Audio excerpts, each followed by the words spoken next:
So here is a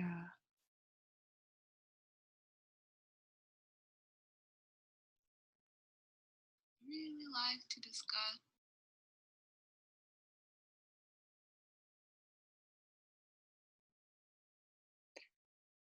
Hmm,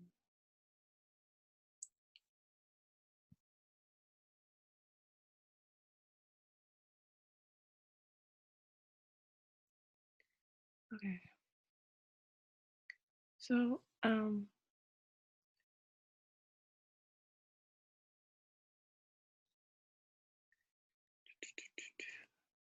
voice.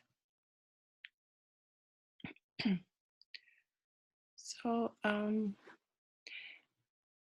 here is a um, let's say brainstorming podcast because um, I'm new at this and I don't want to keep waiting to um, post one. So what I thought I'd like to talk about today is um, the concept of entrepreneurship in research. Um, I remember when we were in grade 10, we had uh, a teacher. Of course, we had a teacher. Um, I had taken a business course, and we had a teacher who got us to sort of create a class business. And I think this was the first time in my life that I felt I had um, I had a sort of um, what is it called? Um, Control or freedom to think and create something. And I thought that our class business was pretty successful. We still had a leader, we were still following his lead, but we came up with the idea, we got selling, we, bought the material and things like that. But that experience just got tucked away after that, just kind of go back to following rigid systems in other classes and in life. So I thought I could start talking about um, why we don't have enough in entrepreneurship in life. And here were three papers that I was looking at this morning. Um, I've just scanned them. I did not summarize them or anything for this podcast because, like I said, just want to get the ball rolling and um, just kind of get a casual talk started. So the first paper I read or skimmed was um, Finance, Entrepreneurship, and Growth, and then in Theory and Evidence. This was written by Robert King and Ross Levine, I think.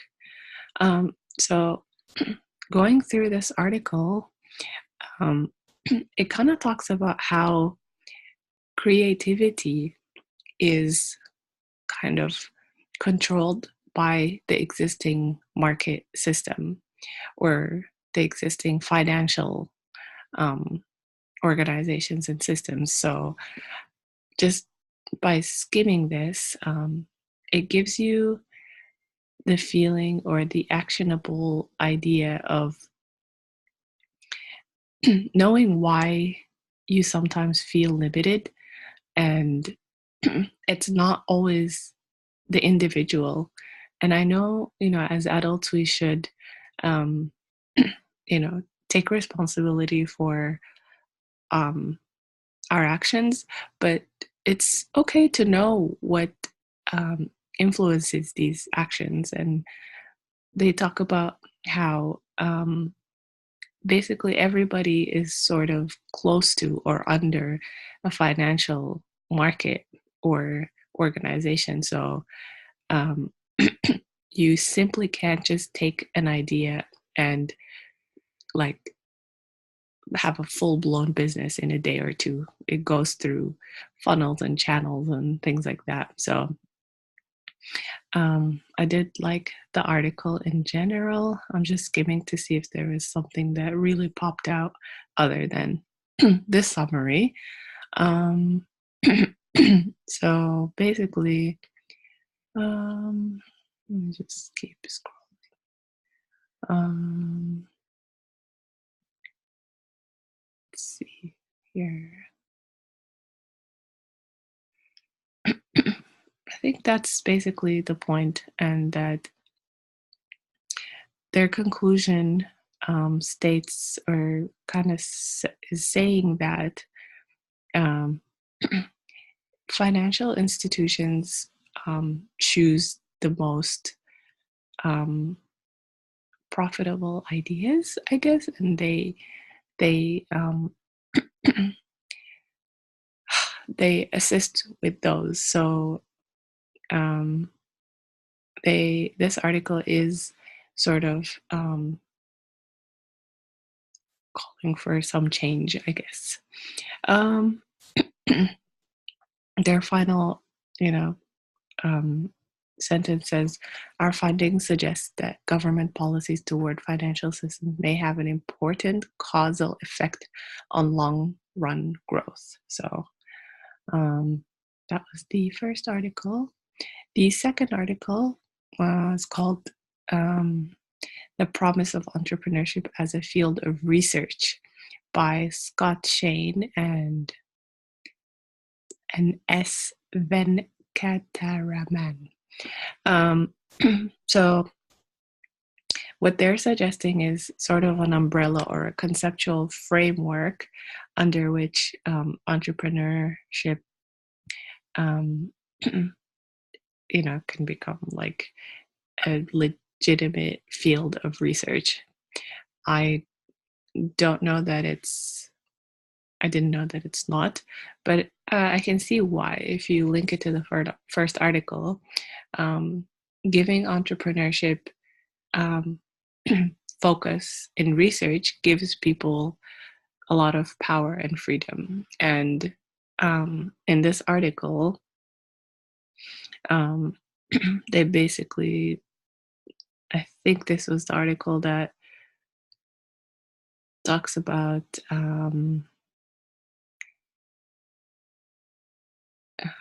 that entrepreneurship is still under different happens under organizations, um, and not it's not solely entrepreneurial.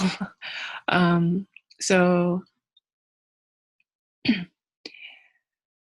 they start by talking about the definition of entrepreneurship, and that um, because it's difficult to define it, then it's difficult to have a conceptual framework. And I don't know why they think we need a conceptual framework. Um, Again, to me, it sounds like people want to control something that doesn't really need controlling. I don't know. I don't know what I feel yet about entrepreneurship and freedom, and if we do need the rigid kind of what do you call it? Uh, monitoring or whatever of it up until this time. So they asked the question of why people need to study entrepreneurship. And I don't see a specific answer, but um,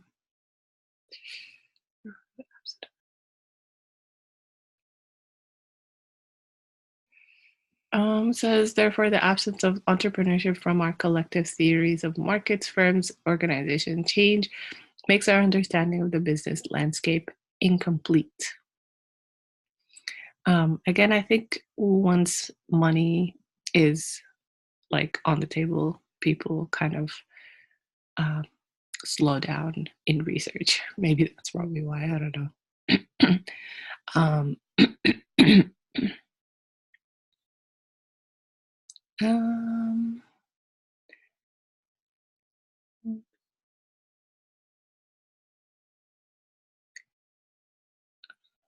Mm, although, let's see, information corridors.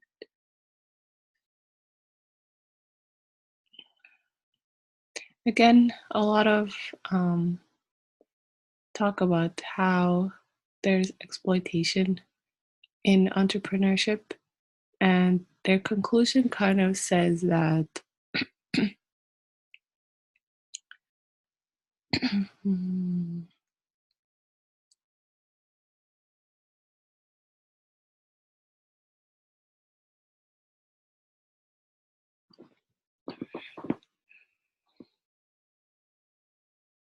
mm,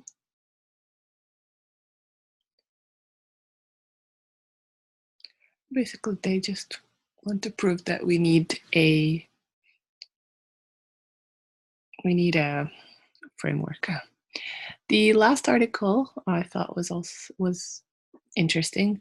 They talk about the meaning of social entrepreneurship by J. Gregory Deese.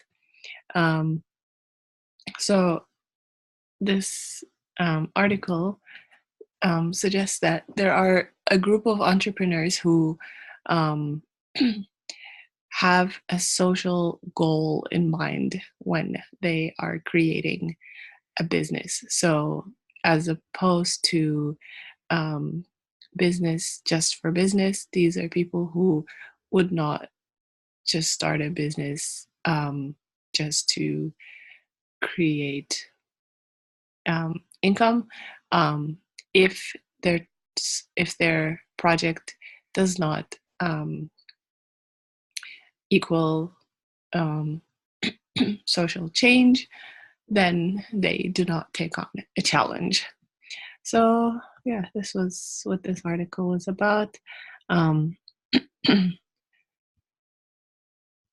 I think that they're trying to create and um, uh, spread this definition. So based on these articles, um, the first one talks about, again, that there is a control system to these, you know, um, entrepreneurs. And the second article talks about creating a framework, um, a conceptual framework for entrepreneurship. And not sure how I can link these two articles together, but um, it seems like people want to study entrepreneurship more, I guess. um, and then the social entrepreneurship I thought was very interesting because I think I might lean towards something like that unless I can actually like sit and juice out like um my creativity. And then I don't see anything wrong with creating um, a business solely based on finance and then taking the money and using that for a social cause.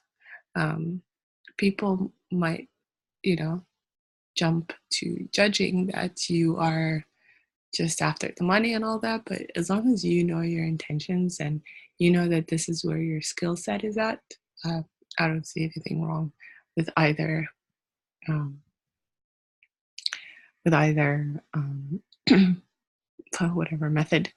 Um, Trying to link the three articles together is not easy, but what do you think would be a connection between these three articles? If you have um, a conclusion or comment, please do share. Okay, bye for now.